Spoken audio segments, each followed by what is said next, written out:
Gandang gabi! Ako'y nagbabalik, DJ B-Boy Bibo, para sa ating tuloy-tuloy na BB Time tungkol sa usaping Friends with Benefits. Para po sa mga yes pre natin na hindi pamilyar sa konseptong ito, bago ang lahat, bago ko ipaliwanag sa inyo kung ano nga ba ito, ay kailangan niyo po munang buksan ang inyong isipan pagdating sa ganitong klase ng usapan. Una sa lahat, ano nga ba ang Friends with Benefits? Una po, malayo po ito sa konsepto ng friend zone. Dahil ang friend zone ay yung meron kang isang kaibigan at napaibig ka sa kanya pero hindi ka niya kayang mahalin pabalik at kaibigan lang talaga ang turing niya sa'yo. Yun ang friend zoned. Okay? Samantala, ang ibig sabihin ng friends with benefits ay kapag may nangyayari sa inyo ng kaibigan mo o kapag may ginagawa kayong milagro. Ganon. And additional thing is wala rin kayong nararamdamang pag-ibig or romantic love sa isa't isa. Walang kinalaman dito ang puso. Sadyang magkaibigan lang kayo, magtropa na nagkayayaan na humiga sa iisang kama at magtsurba. Ganon po ang ibig sabihin ng friends with benefits. Ay, akala mo yung friends with benefits yung mga benepisyo na nakukuha mo sa kaibigan mo kapag nagpapalibre ka. Ay, kaya isipin mo na mabuti yung mga sinasabi mo bago mo sabihin sa kanya na, "Hoy, alam mo ba kami ni friends with benefits?" Kasi sabi mo lagi kanya nililibre, so akala mo friends with benefits na ang tawag sa inyo. Hindi ganun yun, ha? Dahan-dahan sa panalita mo.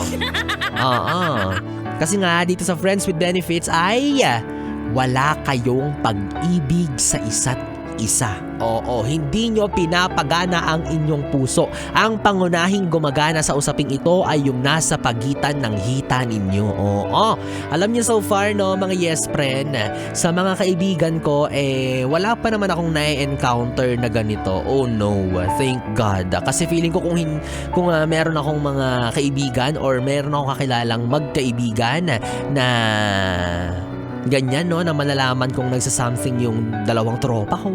'Di ba yung dalawang BFF ko na hindi naman magjowa. Oh, hindi ko alam talaga. Di ako sasali baka anong iniisip mo siya. Mas lalong hindi naman, oy. Grabe naman yung tingin mo sa akin. Tsaka 'di ba, sabi nga nila, ang mga magkakaibigan or yung mga kaibigan natin ay para na rin nating mga kapatid mula sa ibang magulang. So napapatanong lang ako no, curious lang ako, bakit nyo ginagawa kung talagang magkaibigan yung turing nyo sa isa't isa? Or hindi naman kaya kahit sabihin nyo magkakilala lang kayo, bakit? Tapos hindi kayo magjowa, wala kayong nararamdaman sa iba, wala kayong romantic connection, sadyang yung physical connection lang. Like, paano nyo naaatim na gawin yun lalo na nang walang mali siya? Yun pa nga lang na sinasabi nila sa bar na 5 seconds, walang mali siya. Ay hindi pwede. Punong-puno na ng mali siya sa akin yung mga ganon. What more yung mag-aanuhan kayo ng kaibigan mo, diba? I mean, paanong hindi kayo naiilang sa isa't isa? Kasi diba, isipin mo, nakita niya na yung ano mo, tapos nakita mo na yung ano niya, tapos ang tingin nyo pa rin sa isa't isa, magtropa? Ha?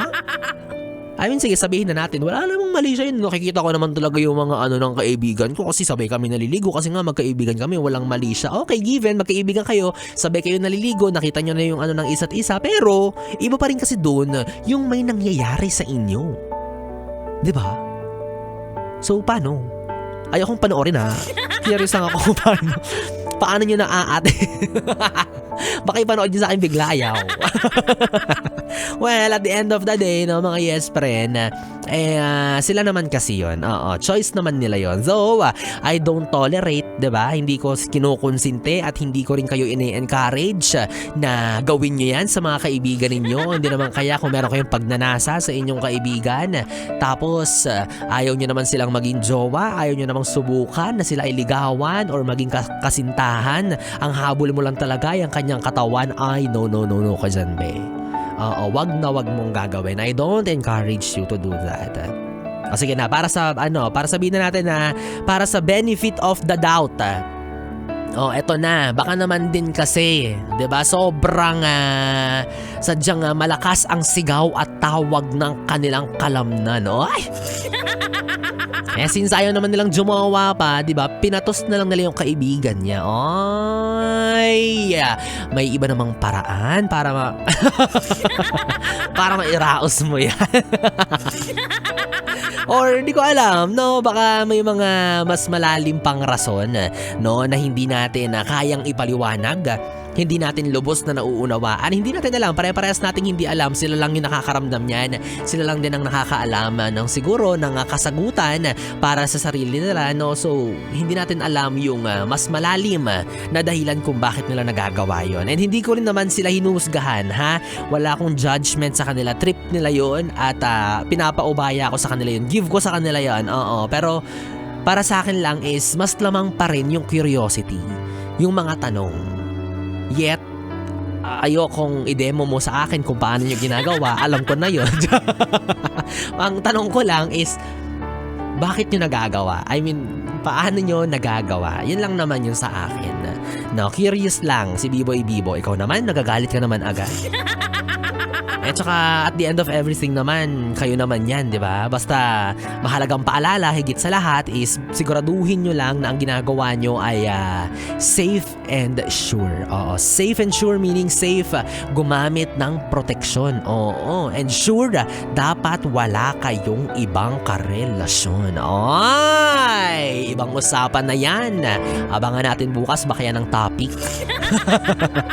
Well, anyways, mga yes friend, 3 oras na bibi tayo mga ating pinagsamahan. Nakapiling mo ang bibi mo sa radyo, DJ Biboy Bibo, ang DJ na single, ready to mingle, basta walang label. Magkasama at magkarinigan tayong muli bukas sa parehong oras, dito pa rin at dito ka lang sa istasyong No Problem, ang 101.1 Yes FM. Solid. Good night, baby. Mwah, mwah.